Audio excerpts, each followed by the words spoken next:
Hey y'all, how are all my beautiful friends doing? I hope y'all all had a great day and happy Valentine's Day. I hope you were able to spend it with somebody you love, whether that be your friend, your significant other, your family, whatever it may be. I hope you felt loved that day or this past weekend. Today's video is going to be a little bit of an update on Serenity McKinney, the 4-year-old missing girl from Kentucky who was last seen on Christmas Eve 2020. I previously did a video, so if you're not caught up and you've never heard about this case, go ahead and check that video out. It will be up here. And she was reported missing by her grandfather on January 31st, 2022.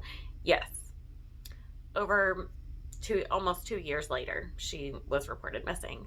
Another one just like Harmony Montgomery and so many other more cases like this, and it's devastating. But he did report her missing because the mom, Abby, did not communicate with them, and she was acting very odd, blocked them on all social media, got a new phone number, and had not heard from their granddaughter. Abby and her boyfriend Dakota were arrested just recently in Thompson County, Kansas, so they fled to Kansas.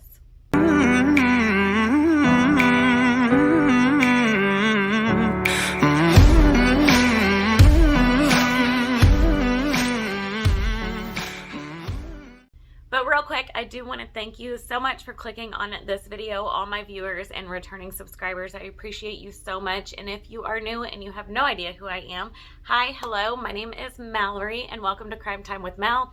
I hope you like what you see and you decide to join this amazing community. We have some of the best people that I have ever met over here on this channel, and it's a fun time, so I would love to have you subscribe and hit that bell notification so you don't miss whenever I upload a video. Over here I do true crime, mainly missing and unsolved cases, and sometimes I will throw in some solved cases here and there, so if that's something you would enjoy, I would love to have you stick around. So a few things that I want to clarify from since my last video that I found out. Abby was living with her family, like on and off. Her grandparents would help her with little Serenity, and then she met her boyfriend Dakota and she moved out with him. Now, her family was really against this. I can't really figure out why. I guess because Abby was young and she had lived with her family for so long, they just weren't really comfortable with the fact of them moving out together. So a friend of Abby's did come out and speak, and again, this is all alleged,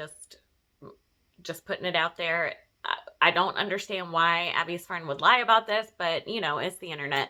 So I do believe this is true, but Abby's friend came out and said that Abby and Dakota were homeless and asked if they could live with her and her boyfriend. When Abby's friend saw Abby, she noticed that she had 2 black eyes and her face was extremely swollen.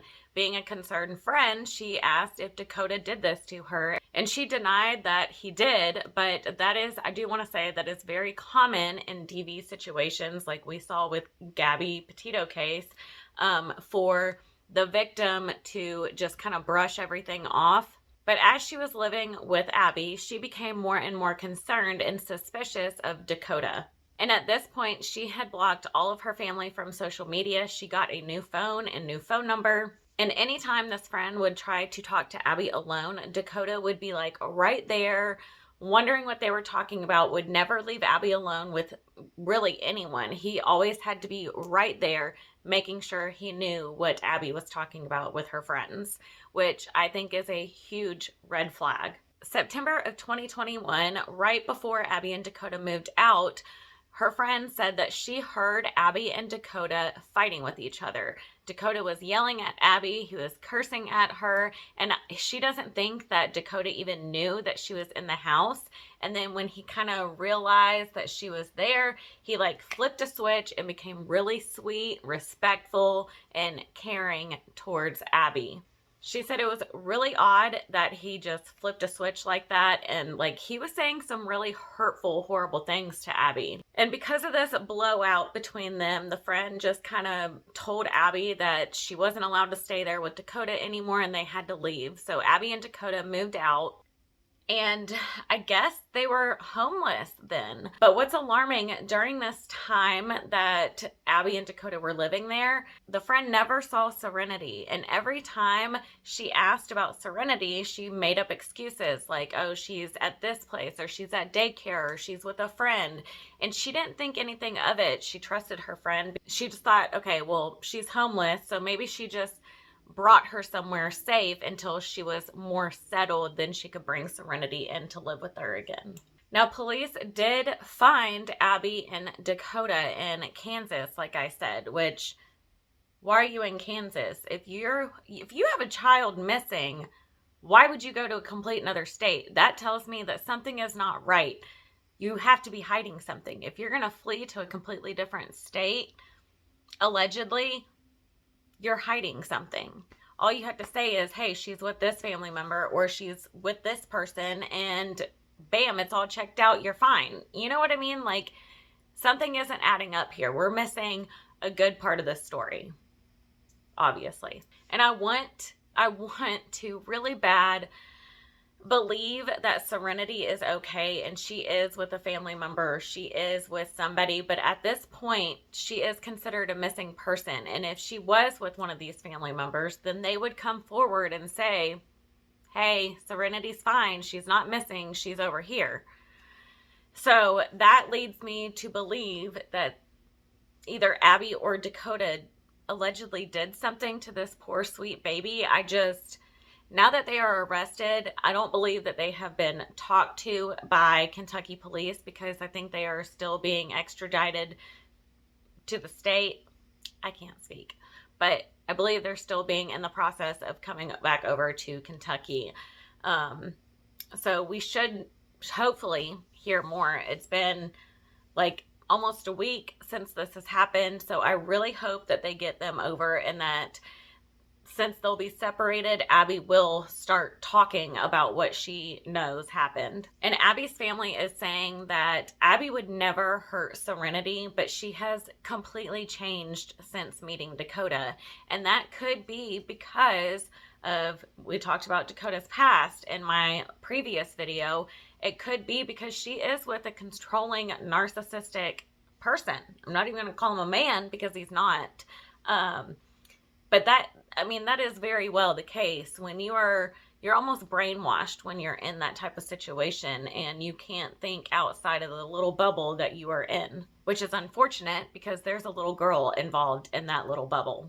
But the most important thing here is to find Serenity, to find out where she is, what happened, get justice for this sweet baby girl, or even just bring her home to a family member, her grandparents, something other than the situation she was in. The Sheriff's Department is encouraging the public that if you have any information at all regarding the whereabouts of Serenity, to please contact them at 502-633-4324 or 502-633-2323 immediately. If you have any information, go back into your mind, look at this sweet little face.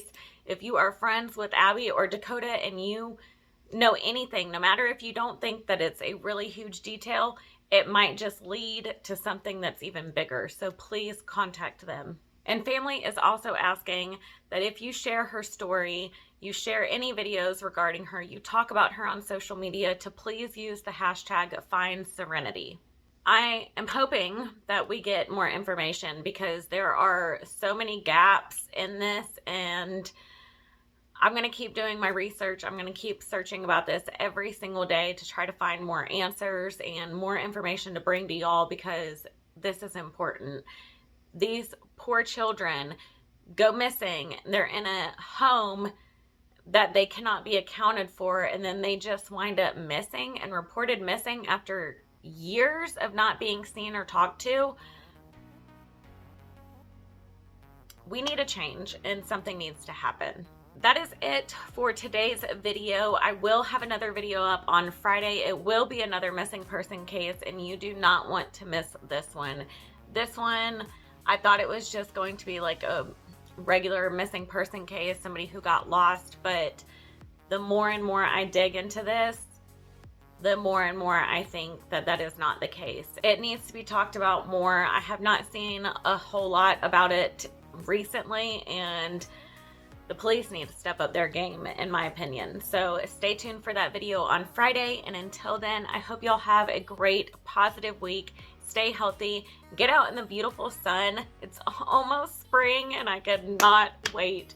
The sunshine and the warmer weather make my soul so happy. Yeah, anyway, thank you so much for watching. If you are not subscribed, don't forget to subscribe and hit that bell. Give this video a thumbs up if you like it, and I love y'all so very much. Thank you, thank you, thank you more than anything for watching and supporting my channel. Leave a comment down below on what you think about this case, and I will see you Friday. Bye, y'all.